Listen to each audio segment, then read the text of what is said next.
एक बार जितने लोग मुझे देख रहे हैं, जितने लोग मुझे सुन रहे हैं, उन सभी को मैं यीशु मसीह के नाम से वेलकम करता हूं। यीशु मसीह के नाम से मैं उन सभी का स्वागत करता हूं। और आज जो लोग मेरे साथ में जुड़े हुए हैं, मेरे इस संदेश को सुन रहे हैं, उन सब पर परमेश्वर की कृपा और अनुग्रह हो। आइए हम ज्यादा समय को ना गवाते हुए इस कलीसिया के बारे में अध्ययन करेंगे। और मैं पढ़ना चाहूंगा आपके लिए प्रकाशित वाक्य उसका 3रा अध्याय और उसके पहले वचन को।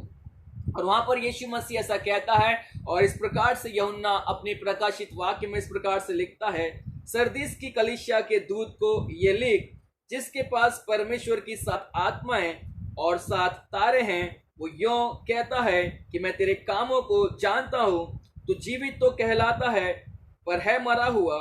जागृत हो और उन सब वस्तुओं को जो बाकी रह गई हैं और जो मिटने को हैं उन्हें दृढ़ कर, क्योंकि मैंने तेरे किसी काम को अपने परमेश्वर के निकट पूरा नहीं पाया। इसलिए स्मरण कर कि तूने कैसी शिक्षा प्राप्त की और सुनी थी, और उसमें बना रहे। मन फिरा।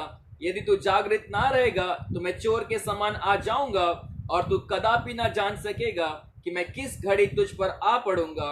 पर हाँ, सरदीस में तेरे यहाँ कुछ ऐसे लोग हैं जिन्होंने अपने अपने वस्त्र अशुद्ध नहीं किए। वे श्वेत वस्त्र पहने हुए मेरे साथ घूमेंगे, क्योंकि वे इस योग्य हैं। जो जय पाए उसे इसी प्रकार श्वेत वस्त्र पहनाया जाएगा, और मैं उसका नाम जीवन की पुस्तक में से किसी रीति से ना काटूंगा, पर उसका नाम अपने पिता और अपने उसके स्वर्गदूतों के सामने मान लूंगा। जिसके कान वो सुन ले, आत्मा कलीसिया से क्या कहता है। अब सरदीस की कलीसिया को यहाँ पर एक लेटर लिखा जाता है, और जब इस सरदीस की कलीसिया को ये लेटर लिखा जा रहा है, और यीशु मसीह ऐसा कहता है, सरदीस की कलीसिया के दूत को ये लिख। अब सबसे पहले हमें इस शहर के बारे में जानना है कि इस शहर कैसा था। हमने इफिसस के शहर के बारे में देखा था, हमने स्मिर्ना की सिटी के बारे में देखा था, हमने पिरगमुन की सिटी के बारे में देखा था, हमने थियोटीरा की सिटी, उस शहर के बारे में देखा था। इस शहर के बारे में भी बहुत सारी हिस्ट्री है, लेकिन हम उस सारी हिस्ट्री में नहीं जाएंगे। एक ऐसा इतिहास ऐसा बताता है, ये जो सिटी है, ये जो शहर था, एक बहुत ही रिच और वेल्दी शहर था, एक ही बहुत ज्यादा धनवान शहर था। और इसका जो पास्ट हिस्ट्री है, इस शहर की जो पास्ट हिस्ट्री है, जो पुराना इतिहास है, वो एक बहुत ही शानदार इतिहास था। ये सिटी एक टाइम पर लीडियन एम्पायर की कैपिटल हुआ करती थी, लीडियन एम्पायर की कैपिटल हुआ करती थी। और इस सिटी के अंदर, जैसा कि हम जानते हैं, जितनी भी सिटी उस टाइम पर थी जब यूहन्ना इस लेटर को लिख रहा है, उस टाइम पर सारी सिटीज के अंदर रोमन एम्पायर का राज्य है, और रोमन सारी सिटीज को रूल कर रहे हैं, उनके ऊपर उसका अधिकार है। और हम देखते हैं कि जगह जगह पर बहुत सारे टेम्पल्स सिटी में पाए जाते थे। इफिसस के अंदर एक टेम्पल था, स्मिर्ना के अंदर बहुत सारे टेम्पल थे, पिरगमुस के अंदर बहुत सारे टेम्पल थे, और थियोटीरा के यहाँ पर बहुत सारे टेम्पल थे। इस सिटी के अंदर भी बहुत सारे टेम्पल थे, और उनमें से एक टेम्पल था मदर गॉडेस का, अर्थात एक ऐसे मदर गॉडेस का वहां पर टेम्पल था, और जिसकी लोग आराधना करते थे। और उस गॉडेस मदर के लिए लोग एक फेस्टिवल को रखते थे, और उस फेस्टिवल में सारे लोगों को जमा होना पड़ता था। और जो कोई इस मंदिर में, अर्थात जो टेम्पल है, जो मदर गॉडेस का टेम्पल है, अगर जो कोई उस मंदिर में जाकर आराधना करना चाहता है, तो उसके लिए एक शर्त थी, और शर्त ये थी कि उसे पूरे व्हाइट कपड़े पहनकर वहां पर जाना है, और उस कपड़े में कुछ भी दाग नहीं होना चाहिए। और तभी आप उस टेम्पल में जाकर, उस मंदिर में जाकर उस देवी की आराधना कर सकते हैं, उस देवी की पूजा कर सकते हैं। ऐसा एक टेम्पल इस स्थान में था। तो हिस्ट्री ऐसा बताती है, एक रिच सिटी थी, लेकिन जब ये लेटर लिखा जा रहा है, उस टाइम पर ये रिच सिटी नहीं है, एक नॉर्मल सिटी थी। बट इसका पास्ट हिस्ट्री, बट इसका पुराना इतिहास बहुत ही शानदार और बहुत ही अच्छा था। दूसरी बात हम देखते हैं, इस कलीसिया को, इस सिटी के अंदर जो चर्च है, हम उसको देखते हैं। और अगेन हम फिर से यही बात को कहते हैं कि हमें पूरा पीड़ितों के काम में इन सारे प्लेस के नाम हमें नहीं देखने को मिलते हैं। हमें एफेसस का नाम देखने को मिलता है, लेकिन हमें स्मिर्ना का नाम देखने नहीं मिलता, हमें पिरगमुन का नाम देखने नहीं मिलता, हमें थियोटीरा का नाम देखने नहीं मिलता। हमें इस कलीसिया के नामों को प्रेरितों के काम में देखने नहीं मिलता है, लेकिन हम ऐसा अज्यूम कर सकते हैं कि जब पौलुस 3 साल से इफिसस में है और वो अपनी सेवकाई को कर रहा है, उस सेवा काल के अंदर पौलुस ने प्रचार किया है। और प्रेरितों के काम 19 अध्याय उसके 10 पद में ऐसा लिखा हुआ है कि जो वचन था पूरे एशिया माइनर में पहुंच गया था और सारे लोगों ने परमेश्वर के वचन को सुन लिया था। तो ये पॉसिबल है, ये माना जाता है कि लोग वहां से परमेश्वर का वचन सुनकर लोगों ने सरदीस में आकर, यीशु मसीह के चेलों ने सरदीस में आकर कलीसिया की स्थापना की, यीशु मसीह के चर्च को स्टैब्लिश किया। यहाँ पर हम देखते हैं इस कलीसिया की स्थापना नॉर्मल बिलीवर्स के द्वारा की जाती है। पौलुस और बड़े बड़े लोगों ने इस कलीसिया की स्थापना नहीं की। सरदीस की कलीसिया एक बहुत ही अलग कलीसिया थी। और मेरा जो आज का सरमन का टाइटल है और मेरा जो सब्जेक्ट है, मेरा जो विषय है वो है द डेड चर्च, एक मरी हुई कलीसिया।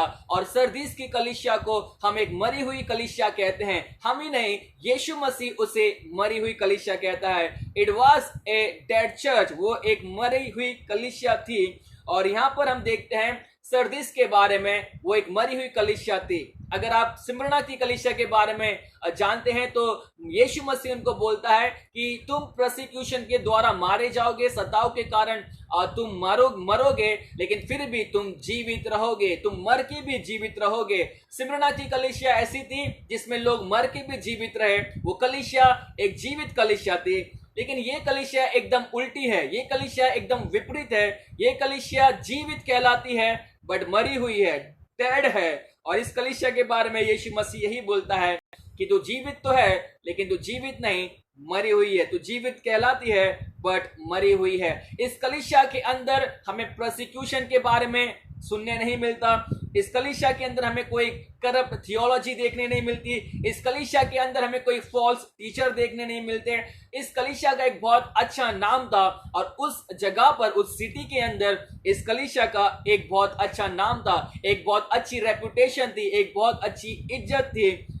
लेकिन इन सारी कलीसियाओं के अंदर हमने बहुत सारी कलीसियाओं के बारे में देखा है, सब में कुछ ना कुछ प्रॉब्लम थी। और किसी में प्रोसिक्यूशन की प्रॉब्लम, किसी में प्रेम की प्रॉब्लम, किसी में कॉम्प्रोमाइज की प्रॉब्लम, किसी के अंदर लोगों को अलाउ करने की प्रॉब्लम थी। इस कलीसिया में भी एक प्रॉब्लम थी। और इस कलीसिया के अंदर प्रेम की प्रॉब्लम नहीं है, इस कलीसिया के अंदर थियोलॉजी की प्रॉब्लम नहीं है, इस कलीसिया के अंदर प्रोसिक्यूशन की प्रॉब्लम नहीं है, फॉल्स टीचर की भी प्रॉब्लम नहीं है। लेकिन यीशु मसीह बोलता है इस कलीसिया के बारे में, और हम आगे देखेंगे कि यीशु मसीह क्या बोलता है। मैं फिर से 3 अध्याय उसके 1 पद को पढ़ना चाहूंगा। और यीशु मसीह अपने आप को इस कलीसिया के ऊपर प्रकट करता है। यीशु मसीह अपने आप को इस कलीसिया के प्रति इंट्रोड्यूस करता है। और यीशु मसीह ऐसा बोलता है, सरदीस की कलीसिया के दूत को ये लिख, जिसके पास परमेश्वर की 7 आत्माएं और 7 तारे हैं, वो यूं कहता है। अब बाइबल ऐसा बताती है यीशु मसीह, हम पहली चीज यहां पर देखते हैं, और हमने सब कलीसियाओं के बारे में यही चीज देखी है। हमने पहली बात कैरेक्टर ऑफ क्राइस्ट देखा है, हमने देन कमेंडेशन देखा है, हमने कंडेमनेशन देखा है, हमने कमांड देखी है, काउंसल देखी है, कंफर्ट देखा है। ये सारी चीजें हम सारी कलीसियाओं में देख चुके हैं। और जब कभी यीशु मसीह इन कलीसियाओं को एड्रेस कर रहा है, वो सबसे पहले अपने कैरेक्टर के बारे में बताता है, वो सबसे पहले अपने स्वभाव के बारे में बताता है, वो सबसे पहले अपनी एक पहचान उन्हें दिखाता है। और इस कलीसिया को भी यीशु मसीह एक ऐसी ही पहचान देता है। और यीशु मसीह बोलता है, जिसके पास 7 आत्माएं और 7 तारे हैं। अब बहुत सारे लोग ऐसा बोलते हैं, ये 7 आत्माएं क्या हैं? हम परमेश्वर के वचन से पढ़ते हैं, परमेश्वर के पास में 7 आत्माएं नहीं हैं।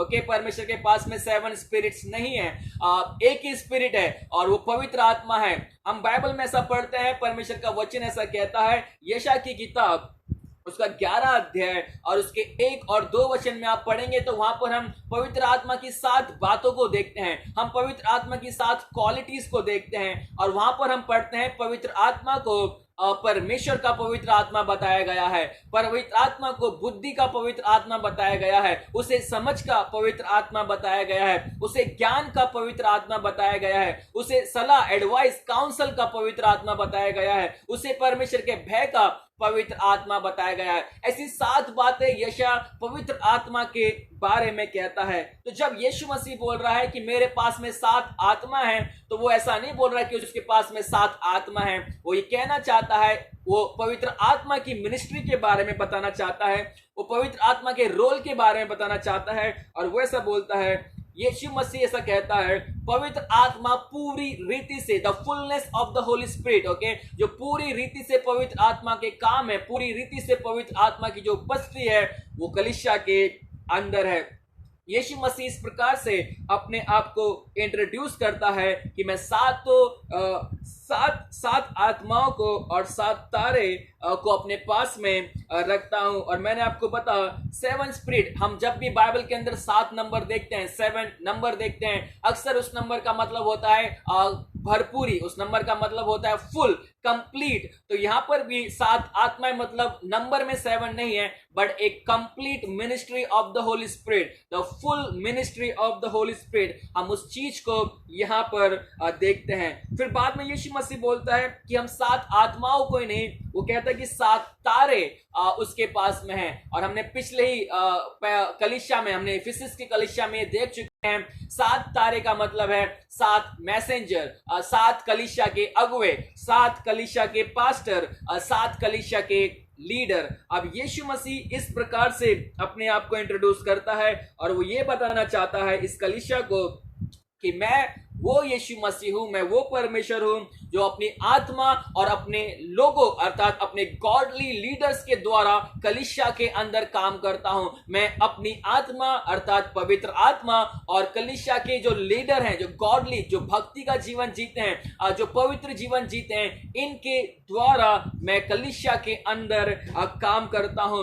और यीशु मसीह ऐसा बताता है कि पवित्र आत्मा की मिनिस्ट्री और परमेश्वर के वचन की मिनिस्ट्री के बारे में यीशु मसीह यहां पर बताता है। पवित्र आत्मा की एक सेवकाई कलीसिया में होती है और उसके सेवकों के द्वारा परमेश्वर वचनों की मिनिस्ट्री, वचन की सेवा को कलीसिया में रखता है। तो we have the holy spirit, the work of the Holy Spirit, the ministry of the Holy Spirit, then we have the godly leaders and the ministry of the word of God। हमारे पास में पवित्र आत्मा है जिसकी सेवा कलीसिया में हम देखते हैं। हमारे पास में गॉडली लीडर्स होते हैं जिनकी वचन का प्रचार, जिनकी वचन की सेवकाई परमेश्वर यीशु मसीह कलीसिया में रखता है। और यहां पर भी यीशु मसीह जब ऐसा बोलता है 7 स्पिरिट्स और 7 स्टार, 7 आत्माएं और 7 तारे, वो ये कहना चाहता है होली स्पिरिट पूरी रीति से कलीसिया के अंदर अपना काम करती है और जो उसके अगुवे हैं वो परमेश्वर के वचन का काम करते हैं। और मैं अपनी कलीसिया में अपनी आत्मा और अपने वचन दोनों के द्वारा काम करता हूं। यीशु मसीह कलीसिया को बोलना चाहता है कलीसिया के अंदर पवित्र आत्मा और उसके वचन दोनों के काम होने चाहिए, दोनों की सामर्थ्य होना बहुत जरूरी है। तो इस प्रकार से यीशु मसीह इस कलीसिया को अपने आप को प्रकट करता है और वो ऐसा कहता है कि मैं 7 आत्माओं और 7 तारे को अपने पास में रखता हूं। फिर आगे यीशु मसीह ऐसा बोलता है और यीशु मसीह अपने कैरेक्टर के बाद में यीशु मसीह इन्हें कंडेम करता है। यीशु मसीह इनको एक ऐसे शिकायत करता है, यीशु मसीह इन्हें दंड की बातें बताता है। वो ऐसा बोलता है, इनके अगेंस्ट में कंप्लेन करता है। वो कंप्लेन ये है, और यीशु मसीह कहता है तू जीवित तो कहलाता है पर है मरा हुआ। अब यीशु मसीह इनको बोलता है कि तुम जीवित कहलाते हो लेकिन तुम मरे हुए हो, तुम एक ऐसी कलीसिया हो जो मरी हुई है। और इंग्लिश में हम पढ़ते हैं, ऐसा लिखा हुआ है, you have a good reputation, तुम्हारा एक अच्छा नाम है, उस शहर के अंदर तुम्हारी बहुत अच्छी इज्जत है, एक अच्छी इमेज है, तुम्हारा बहुत एक अच्छा नाम है, you have a good reputation. लेकिन वो ऐसा बोलता है तुम जीवित तो कहलाते हो, तुम जीवित तो कहलाते हो लेकिन तुम मरे हुए हो, तुम मरे हुए हो। अब इस कलीसिया को यीशु मसीह बोलता है ये एक मरी हुई कलीसिया थी, ये एक ऐसी कलीसिया थी जिसके अंदर पवित्र आत्मा के काम नहीं थे, एक ऐसी कलीसिया थी जिसके अंदर वचन की सेवकाई नहीं थी, एक ऐसी कलीसिया थी जो पूरी रीति से मर चुकी थी, जिसके अंदर पवित्र आत्मा का जीवन नहीं था, जिसके अंदर परमेश्वर के वचन द्वारा जीवन नहीं था।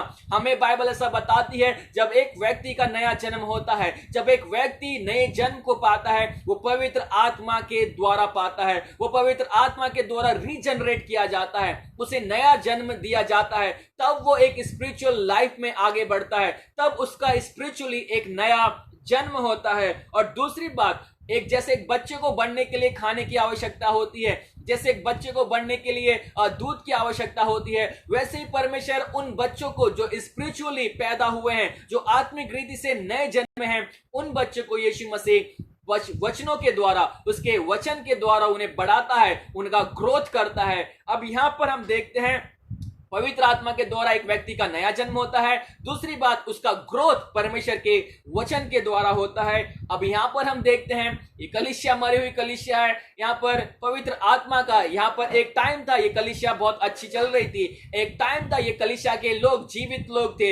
एक टाइम था ये कलीसिया के लोग परमेश्वर की वचनों के अंदर बने रहने वाले लोग थे। लेकिन स्लोली धीरे धीरे धीरे ये कलीसिया पवित्र आत्मा और उसके जीवन वंचित हो जाती है। ये कलीसिया परमेश्वर उसके वचनों से वंचित हो जाती है। और यीशु मसीह बोलता है, तू जीवित तो कहलाता है परंतु तू मरा हुआ है। यीशु मसीह इन्हें कंडेम करता है। यीशु मसीह इनके अगेंस्ट में कंप्लेन को करता है, और वो कंप्लेन ये होती है, तुम बाहर से तो दिखते हो कि जीवित हो, लेकिन तुम स्पिरिचुअली मरे हुए हो, तुम आत्मिक रीति से मरे हुए हो। अब सवाल ये है कि ये मरी हुई अवस्था कैसे आती है? एक जीवित चर्च डेड चर्च कैसे बन जाता है? एक जीवित कलीसिया मरी हुई कलीसिया कैसे बन जाती है? और इसका कारण हम परमेश्वर के वचन में देखते हैं कि एक जीवित कलीसिया कैसे एक मरी हुई कलीसिया बन जाती है।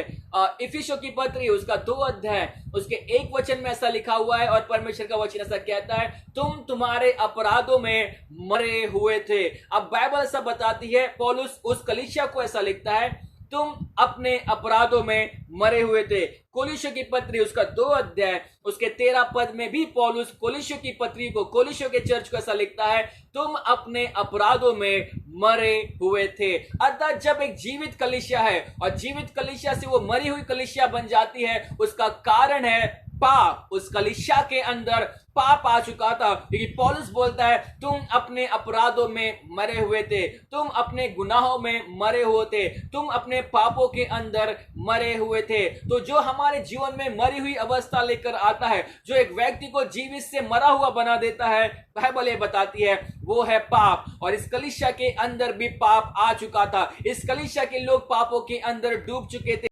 इस कलीसिया के लीडर्स लोगों ने पवित्र आत्मा की सेवकाई और परमेश्वर के वचन की सेवकाई को बहुत हल्के में ले लिया था, और इसलिए ये पाप, ये कलीसिया धीरे धीरे परमेश्वर के वचन और उसकी सेवकाई से, पवित्र आत्मा और उसकी सेवकाई से दूर होने लगी थी, और ये कलीसिया पाप में पड़ गई थी। ये कलीसिया पापों के अंदर डूब गई थी, और इसलिए एक टाइम था ये जीवित थी, लेकिन पाप के कारण इस कलीसिया के अंदर हम एक मरी हुई अवस्था को देखते हैं। इस कलीसिया के अंदर हम एक डेडनेस को देखते हैं। इस कलीसिया के अंदर हम ऐसी चीज देखते हैं जो पूरी रीति से खत्म हो चुकी है। एक मरा हुआ व्यक्ति कुछ नहीं कर सकता, उसी प्रकार से ये लोग आत्मिक रीति से मर चुके थे। आत्मिक रीति से ये कलीसिया मर चुकी थी, और यीशु मसीह बोलता है, तुम जीवित कहलाते हो। तुम्हारे भारी रूप से ऐसा लगता है कि तुम जीवित हो, तुम बहुत सारी एक्टिविटीज करते हो, तुम मिनिस्ट्री करते हो, तुम सुसमाचार प्रचार करते हो, तुम सेवकाई करते हो, तुम बहुत सारे काम करते हो, तुम सोशल मिनिस्ट्री करते हो, और लेकिन ये सारी चीजें भारी रूप से बहुत अच्छी दिखती हैं,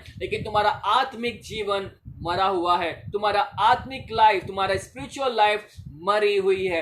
आज भी बहुत सारी कलीसिया ऐसी ही हैं जो हमें आज संसार में दिखती हैं। बहुत सारी कलीसियाएं ऐसी ही हैं जो भारी रूप से बहुत ज्यादा एक्टिविटीज को करती हैं। किसी को खाना खिला देना, किसी को सुसमाचार सुना देना, बहुत सारी एक्टिविटीज को करती हैं। यूथ मीटिंग लेना, चिल्ड्रन मीटिंग लेना, कॉन्फ्रेंस करना, बड़े बड़े रिवाइवल मीटिंग को करना, बड़े बड़े कॉन्फ्रेंस सेमिनार को करना, ये चर्चेस हैं जो बहुत सारी एक्टिविटीज को करते हैं। लेकिन यीशु मसीह ऐसा कहता है, जरूरी नहीं है कि जो चर्च ज्यादा एक्टिविटी करते हैं वो ज्यादा आत्मिक हो। जरूरी नहीं है जो चर्च ज्यादा पार्टिसिपेट करते हैं संसार और आत्मिक क्षेत्र के अंदर, जरूरी नहीं है वो चर्च ज्यादा आत्मिक हो। ये पॉसिबल है, ये हो सकता है कि हम ज्यादा एक्टिविटी करते हुए भी आत्मिक रीति से मरे हुए हो। ये हो सकता है कि हम अच्छी आराधना कर रहे हैं, हम अच्छी प्रेजेंट वर्शिप कर रहे हैं, लेकिन हम आत्मिक रीति से मरे हुए हो। ये हो सकता है कि हम चर्च के अंदर फुलपीट से प्रचार कर रहे हैं, लेकिन हमारा आत्मिक जीवन मरा हुआ हो। ये हो सकता है कि बहुत अच्छी हम प्रार्थना प्रार्थना कर रहे हैं चर्च के अंदर, हम अच्छे अच्छे शब्दों को प्रार्थना के अंदर यूज कर रहे हैं, ये हो सकता है कि हम अच्छी प्रार्थना करने के बाद भी हमारा आत्मिक जीवन मरा हुआ हो। आपकी अच्छी प्रार्थना, आपका अच्छा प्रचार, आपकी अच्छे सॉन्ग्स आपको आत्मिक नहीं बनाते हैं। ये जरूरी नहीं है कि आप ये सब काम कर रहे हैं, इसका मतलब है कि आप आत्मिक रीति से जिंदा है। एक मरा हुआ व्यक्ति भी ये सारे काम कर सकता है, एक मरा हुआ व्यक्ति भी ये सारी चीजों को कर सकता है। मुझे एक स्टोरी याद आती है, अमेरिका में एक पास्टर था और वो 30 साल से सेवकाई को कर रहा था और 30 साल से वो परमेश्वर के वचन की सेवकाई कर रहा था और चर्च के अंदर बहुत सारी एक्टिविटीज को वो कर रहा था। लेकिन बाइबल ऐसा इतिहास बताता है उस पास्टर के बारे में, 30 साल तक वो परमेश्वर की सेवकाई करता रहा, 30 साल तक वो परमेश्वर के वचनों को सुनाता रहा, लेकिन एक टाइम पर वो ऐसा बोलता है और ऐसा कहता है कि मेरा अभी तक उद्धार नहीं हुआ है, मैंने अभी तक परमेश्वर को अपना उद्धार करता नहीं माना है, मैंने अभी तक उसे अपना सेवियर, अपना लॉर्ड नहीं माना है। बहुत सारे ऐसे ही लोग हैं जो मिनिस्ट्री के अंदर हैं, बहुत सारे ऐसे लोग हैं जो सेवकाई के अंदर हैं, बहुत सारे ऐसे लोग हैं जो परमेश्वर की सेवा कर रहे हैं, अलग अलग रीति से परमेश्वर की सेवा कर रहे हैं, लेकिन स्पिरिचुअली, आत्मिक रीति से वो डेड हैं, आत्मिक रीति से वो मरे हुए हैं, आत्मिक रीति से उनका पतन हो चुका है। और यीशु मसीह इस कलीसिया को भी यही बोलता है, तुम बाहरी रूप से जीवित दिखते हो, तुम बहुत सारे काम कर रहे हो। यीशु मसीह बोलता है कि मैं तुम्हारे कामों को जानता हूं। वो ऐसा बोलता है कि तुम्हारी सेवकाई को मैं जानता हूं, तुम बहुत अच्छे अच्छे काम कर रहे हो, सुसमाचार सुना रहे हो, प्रचार कर रहे हो, वर्शिप कर रहे हो और बहुत सारे अच्छी अच्छी सेवकाई के काम कर रहे हो, लेकिन आत्मिक रीति से, spiritually speaking, you are dead, तुम मरे हुए हो। आज हमारी कलीसिया कैसी है हमें देखना है। आज हमारी कलीसिया मरी हुई है या जीवित है, हमें इसके ऊपर विचार करना है। क्या हम भारी रूप से जीवित कहला रहे हैं या फिर हम सच में जीवित हैं? क्या हमारा भारी रूप केवल जीवित है या फिर हमारा आत्मिक रूप जीवित है? हमें आज अपनी अपनी कलीसियाओं के बारे में यह सोचना बहुत जरूरी है कि हम जीवित हैं या मरे हुए हैं। संसार की नजर में हम जीवित कहलाते हैं, इससे फर्क नहीं पड़ता। संसार हमें जीवित कहे या ना कहे, इससे कोई फर्क नहीं पड़ता। परमेश्वर हमें क्या बोलता है? क्या परमेश्वर की नजर में हम जीवित हैं? क्या परमेश्वर की नजर में हम आत्मिक हैं? क्या परमेश्वर की नजर में हमारा आत्मिक जीवन जिंदा है या नहीं? ये मायने रखता है। और इस कलीसिया के बारे में भी यीशु मसीह यही बोलता है, तुम भारी रूप से बहुत सारे काम कर रहे हो, तुम्हारा भारी रूप ऐसा दिखता है जैसे कि तुम बहुत जीवित हो, बहुत ज्यादा एक्टिव हो, लेकिन तुम मरे हुए हो। Spiritually you are dead. तुम अपने पापों के अंदर मरे हुए हो, तुम अपने गुनाहों के अंदर मरे हुए हो। इस प्रकार की एक complain Yeshu Masih in church को करता है और बोलता है तुम मरे हुए हो, तुम्हारी एक अच्छी रेपुटेशन है, तुम्हारे पास में एक अच्छा नाम है, लेकिन तुम मरे हुए हो, तुम्हारी कलीसिया मरी हुई है। तीसरी बात हम यहाँ पर देखते हैं। पहली बात हमने देखी द कैरेक्टर ऑफ क्राइस्ट। यीशु मसीह एक अपनी पहचान देता है। यीशु मसीह बोलता है मैं 7 आत्माओं और 7 तारे को अपने पास में रखता हूँ। 7 आत्माएं मतलब the complete ministry of the holy spirit. फिर हम देखते हैं 7 तारे मतलब यीशु मसीह के लीडर्स, यीशु मसीह के अगुवे जो चर्च में उसने ठहराए हुए हैं। दूसरी बात हम देखते हैं द कंप्लेन ऑफ क्राइस्ट, और यीशु मसीह कंप्लेन करता है, वो ये है तुम जीवित तो कहलाते हो लेकिन तुम मरे हुए हो। तीसरी बात हम देखते हैं एक कमांड, एक यीशु मसीह इन्हें कमांड देता है। यीशु मसीह इनके बारे में एक आज्ञा देता है और वो आज्ञा ये है, दूसरा पद, रेवलेशन चैप्टर 3 वर्स 2, प्रकाशित वाक्य उसका 3रा अध्याय और उसके 2 पद में यीशु मसीह इस प्रकार की आज्ञा देता है, तू जागृत हो। मैं फिर से पढ़ना चाहूंगा पहले वचन से, जिसके पास परमेश्वर की 7 आत्माएं और 7 तारे हैं, वो यो कहता है कि मैं तेरे कामों को जानता हूं, तू जीवित तो कहलाता है पर मरा हुआ है।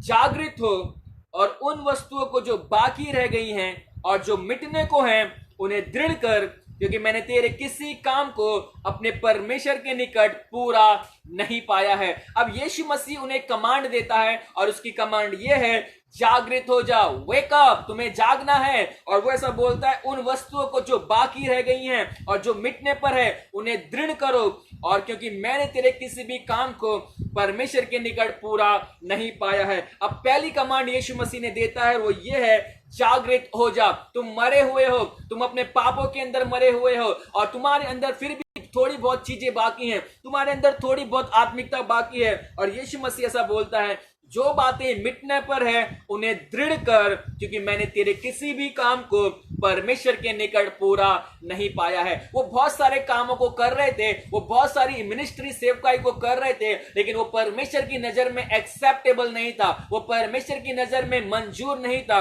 वो परमेश्वर के निकट में पूरे पूरे काम नहीं थे, क्योंकि वो अपनी ताकत से कर रहे थे, वो अपने एफर्ट डाल के उन सारे कामों को कर रहे थे, वो अपनी बुद्धि और अपना ज्ञान लगाकर सारे काम कर रहे थे, ना कि पवित्र आत्मा और परमेश्वर के वचनों के द्वारा वो काम को कर रहे थे। और इसलिए वो ऐसा बोलता है, तेरे जो भी काम है तू अपनी मेहनत से कर रहा है, तू अपनी समझ, तू अपनी बुद्धि से कर रहा है, और वो सारे काम परमेश्वर के निकट एक्सेप्टेबल नहीं है, वो सारे काम परमेश्वर के निकट मंजूर नहीं है। इसलिए यीशु मसीह ने बोलता है, जागृत हो जा, तुम्हें जागने की जरूरत है, और जो काम बाकी रह गए हैं, जो मिटने पर है, जो थोड़ी बहुत आत्मिकता तुम्हारे अंदर बाकी है, जो थोड़ा बहुत वचन तुम्हारे अंदर बाकी है, जो थोड़ी बहुत चीजें तुम्हारे अंदर बाकी है, उन्हें दृढ़ करो, उन्हें मजबूत करो, और परमेश्वर के निकट अपने कामों को पूरा करो। जो कुछ तुम काम कर रहे हो उसे परमेश्वर की इच्छा के अनुसार करो, परमेश्वर के वचनों के अंदर रहकर करो, पवित्र आत्मा की अगुवाई के अंदर करो।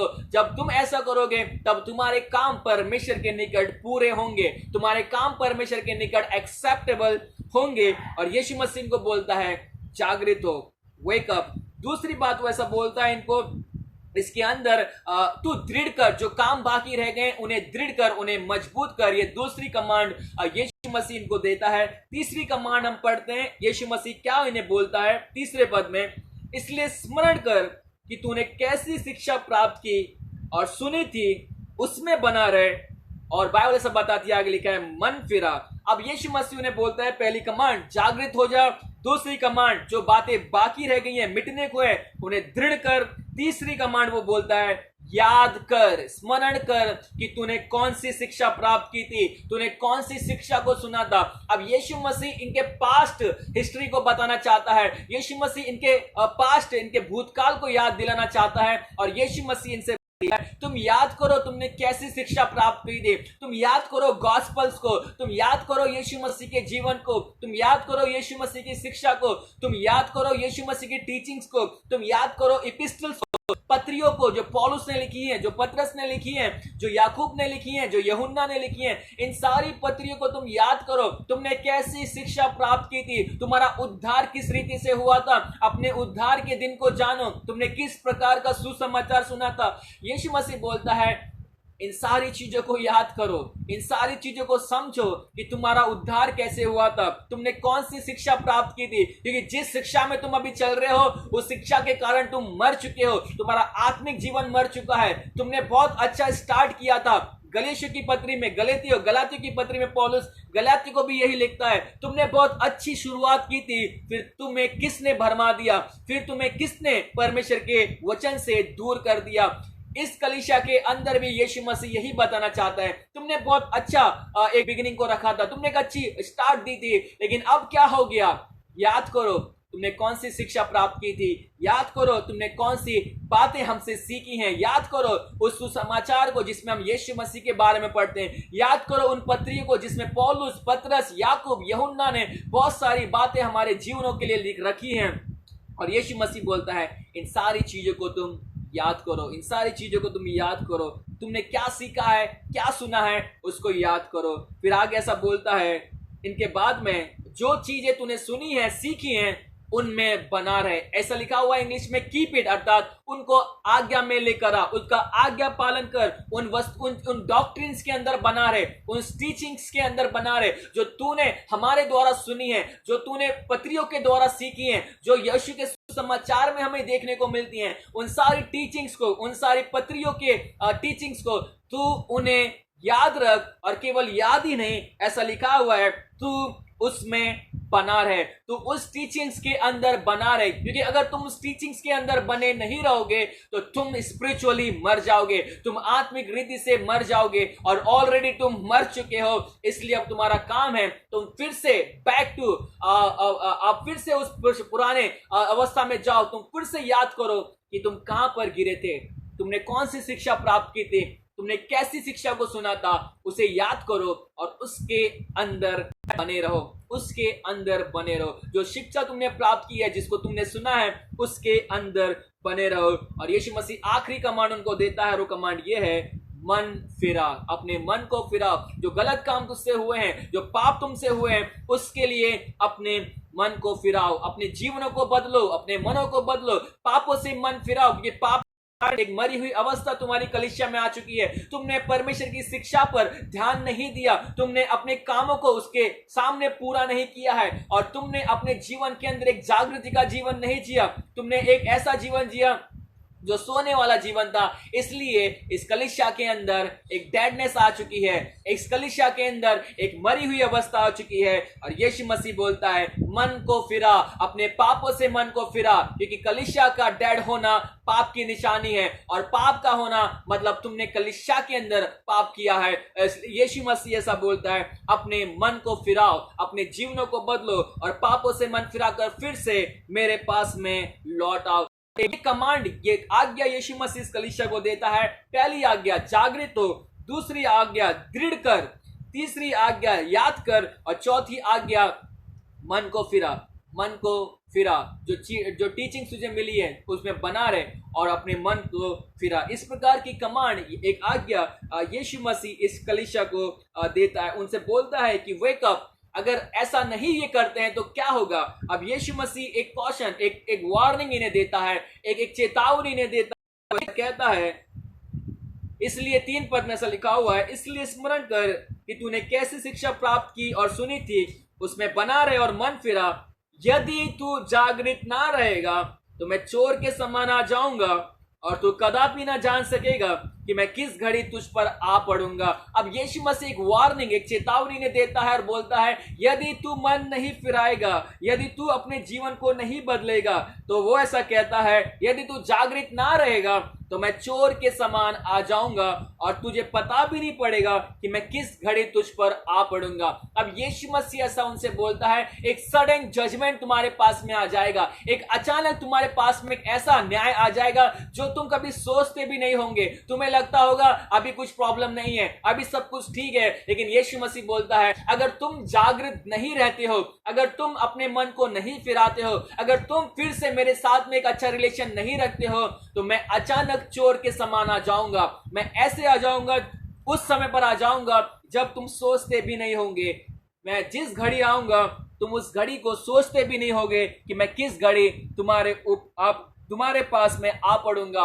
और यीशु मसीह ने बोलता है, अपने मन को फिराओ, तो अगर नहीं फिराओगे तो मैं चोर के समान आ जाऊंगा। अर्थात यीशु मसीह बोलता चाहता है, एक अचानक, एक सडन जजमेंट तुम्हारे पास में आ जाएगा, एक अचानक तुम्हारे अगेंस्ट में यीशु मसीह आ जाएगा। और वो ऐसा बोलता है कि मैं जागृत रह नहीं तो मैं चोर के समान आ जाऊंगा, और तू कदापि ना जानेगा कि मैं किस घड़ी आ पड़ूंगा।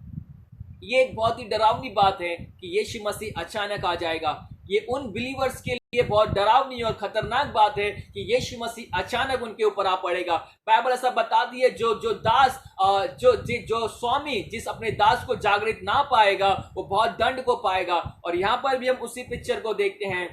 यीशु मसीह बोलता है, अगर तुम जागृत नहीं रहोगे तो मैं चोर के समान आऊंगा। चोर कभी बता के नहीं आता, चोर कभी इन्फॉर्म करके नहीं आता है, और जब भी चोर आता है वो हमेशा एक नुकसान के लिए आता है। और यीशु मसीह यहाँ पर वही बोलता है, मैं चोर के समान आ जाऊंगा, अचानक आ जाऊंगा, तुम्हें मालूम नहीं पड़ेगा, और मेरा आना तुम्हारे अच्छे के लिए नहीं होगा लेकिन तुम्हारे बुरे के लिए होगा। इसलिए तुम्हारा काम है तुम जागृत हो जाओ, तुम्हारा काम है तुम जाग जाओ, मन को फिराओ।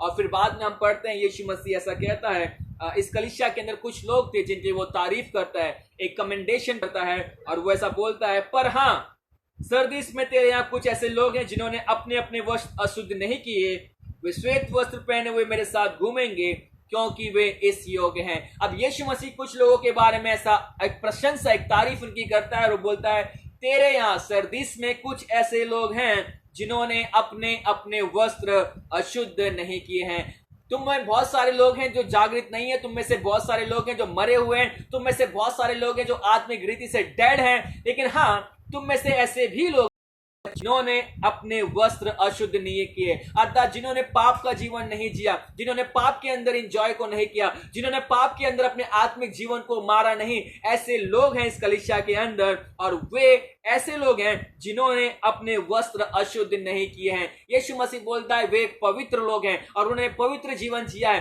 कलीसिया के अंदर रहते हुए उन्होंने एक पवित्रता का जीवन जिया है, पाप के अंदर जीवन नहीं जिया। और यीशु मसीह उनसे बोलता है वो इस योग्य हैं कि वे मेरे साथ में घूमेंगे और वे श्वेत वस्त्र पहने हुए मेरे साथ में घूमेंगे। मैंने आपको पहले ही बताया था, इस सिटी के अंदर एक मंदिर था, एक देवी का मंदिर था, और उस मंदिर में आप तभी जा सकते हैं जब आपके पास में एक साफ सुथरे व्हाइट कलर के कपड़े होंगे, और जब तक आपके पास में वैसे कपड़े नहीं है आप टेंपल के अंदर एंटर नहीं कर सकते, उसमें घुसकर उस देवी की आराधना नहीं कर सकते। लेकिन यीशु मसीह ऐसा बोलता है जो लोग पवित्र जीवन जीते हैं, जो लोग अपने वस्त्र को अशुद्ध नहीं करते हैं, यीशु मसीह बोलता है मैं उन्हें श्वेत वस्त्र पहनाऊंगा, मैं उन्हें पवित्रता का वस्त्र पहनाऊंगा, मैं उन्हें धार्मिकता का वस्त्र पहनाऊंगा और वे लोग मेरे साथ में घूमेंगे। यीशु मसीह केवल इतना ही नहीं, यीशु मसीह उनकी तारीफ करते हुए बोलता है कि तुम में से बहुत सारे लोग हैं जिन्होंने पवित्र जीवन जिया है। बहुत सारे ऐसे लोग हैं जो पवित्रता का जीवन जीते हैं।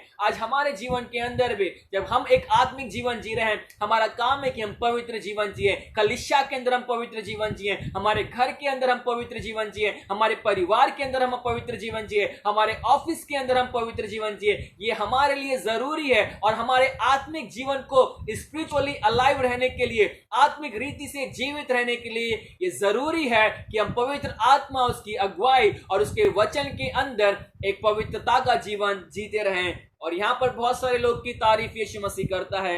बहुत सारे ऐसे लोग हैं जिन्होंने अपने वस्त्र अशुद्ध नहीं किए। अब यीशु मसीह इनके लिए कंफर्टिंग वर्ड्स भी बोलता है। यीशु मसीह ने एक प्रॉमिस भी करता है। प्रॉमिस ये है जितने लोग पवित्रता का जीवन जीते हैं वे सबको मैं श्वेत वस्त्र पहनाऊंगा, मैं उन्हें पवित्रता का वस्त्र पहनाऊंगा और वे मेरे साथ में घूमेंगे। 5वें पद में ऐसा लिखा हुआ है जो जय पाए मैं उसे इसी प्रकार श्वेत वस्त्र पहनाया जाएगा और मैं उसका नाम जीवन की पुस्तक में से किसी रीति से ना काटूंगा। मैं उसका नाम अपने पिता और उसके सरदूतों के सामने मान लूंगा। अब यीशु मसीह ऐसा बोलता है कि जो लोग पवित्रता का जीवन जीते हैं, जो लोग स्पिरिचुअली अलाइव रहते हैं, जो जागृति का जीवन जीते हैं, जो हमेशा तैयारी का जीवन जीते हैं, ऐसों को बोलता है यीशु मसीह मैं एक श्वेत वस्त्र पहनाऊंगा, मैं उन्हें पवित्रता का वस्त्र पहनाऊंगा, मैं उन्हें धार्मिकता का वस्त्र पहनाऊंगा। दूसरी बात यीशु मसीह उनके बारे में बोलता है कि मैं उनका नाम किसी भी रीति से जीवन की पुस्तक में से नहीं मिटाऊंगा, अर्थात उनका नाम जीवन की पुस्तक में हमेशा हमेशा के लिए लिख दिया जाएगा। उनका नाम जीवन की पुस्तक में हमेशा हमेशा के लिए लिख दिया जाएगा। और तीसरा प्रॉमिस यीशु मसीह करता है वो ये है मैं पिता के सामने और उसके सरदूतों के सामने, यीशु मसीह ऐसा बोलता है मैं उसका नाम पिता के सामने और उसके सरदूतों के सामने कबूल करूंगा, उसके नाम को मैं अंगीकार करूंगा, मैं कन्फेस करूंगा, मैं उसके नाम को परमेश्वर के सामने और उसके दूतों के सामने मान लूंगा। अब यीशु मसीह ऐसा बोलता है और यीशु मसीह ऐसा कहता है मेरा ये प्रॉमिस है, मेरा ये वायदा है कि जो लोग पवित्रता का जीवन जीते हैं उनके जीवन के अंदर पहली बात मैं उन्हें श्वेत वस्त्र दूंगा, अर्थात मैं उन्हें पवित्रता का वस्त्र पहनाऊंगा। दूसरी बात मैं उनके नाम को जीवन की पुस्तक में हमेशा हमेशा के लिए लिख दूंगा। तीसरी बात वो ऐसा कहता है मैं उनके नाम को परमेश्वर और उसके सरदूतों के सामने मान लूंगा। अब यीशु मसीह ऐसा बोलता है इस कलीसिया के बारे में कि ये स्पिरिचुअली डेड थे, ये आत्मिक रीति से मरे हुए थे और मरे हुए का कारण था पाप। और यीशु मसीह ने बोलता है तुम्हें जागृत होना है, तुम्हें पश्चाताप करना है और जो बातें अधूरी हैं बाकी हैं उन्हें पूरा करना है और याद करना है तुमने कौन सी बातें सीखी हैं और सुनी हैं, और हो सके तो उन्हें चौकसी से उन्हें पूरी रीति से अपने उसमें बना रहे, उन टीचिंग्स के अंदर तू बना रहे। और जब तू ऐसा करेगा तो मैं तुम्हें श्वेत वस्त्र दूंगा। इस कलीसिया से जो लेसन हम सीखते हैं, इस कलीसिया से जो हम सीखते हैं वो ये है, और यीशु मसीह हमें ये सिखाना चाहता है बी वॉचफुल, हमें चौकस रहना है, हमें जागृत रहना है, हमें तैयार रहना है, क्योंकि हमें नहीं पता यीशु मसीह किस पर समय आने वाला है। और यीशु मसीह बोलता है मैं चोर के समान आऊंगा, अर्थात हमें उसका टाइम नहीं पता, हमें उस घड़ी के बारे में नहीं पता, हमें उस समय के बारे में नहीं पता, हम नहीं जानते हो कैसे और क्यों आएगा, लेकिन बाइबल ऐसा बताती है हमें तैयार रहना है। वो कब आएगा ये हमारा सब्जेक्ट नहीं है, वो कैसे आएगा ये हमारा सब्जेक्ट नहीं है। हमारा सब्जेक्ट है क्या हम तैयार हैं, क्या हम जागृत हैं, क्या हम रेडी हैं उसके साथ में जाने के लिए। यीशु मसीह ऐसा बोलता है, बी वॉचफुल, बी अलर्ट, चौकस रहो, जागृत रहो, सावधान रहो। हम एक और वचन में पढ़ते हैं और ऐसा लिखा हुआ है, जो व्यक्ति ये समझता है कि वो स्थिर है, उसे सावधान रहना चाहिए कि कहीं गिर ना पड़े, उसे चौकस रहना चाहिए कि कहीं वो गिर ना पड़े। आज हमें भी चौकस रहना बहुत जरूरी है। हमारे स्पिरिचुअल जीवन को, हमारे आत्मिक जीवन को जिंदा रखने के लिए हमें जागृत रहना बहुत जरूरी है। हमारे आत्मिक जीवन को जिंदा रखने के लिए हमें बार बार मन को फिराना जरूरी है। हमें बार बार उन चीजों को जो हमने सीखा है और सुना है उनमें बने रहना बहुत जरूरी है। जो काम परमेश्वर की नजर में पूरे नहीं है, हमें उन कामों को पूरा करना है, उन कामों के अंदर दृढ़ होना है। और बाइबल से बताती है, जब हम ऐसा करेंगे परमेश्वर हमें पवित्रता को देगा, परमेश्वर पवित्रता के वस्त्र हमें देगा, परमेश्वर अपनी पुस्तक में, अपने जीवन की पुस्तक में हमारा नाम लिखेगा और परमेश्वर अपने पिता के सामने और उसके सरदूतों के सामने हमारे नाम को मान लेगा। परमेश्वर इन वचनों की तरह आपको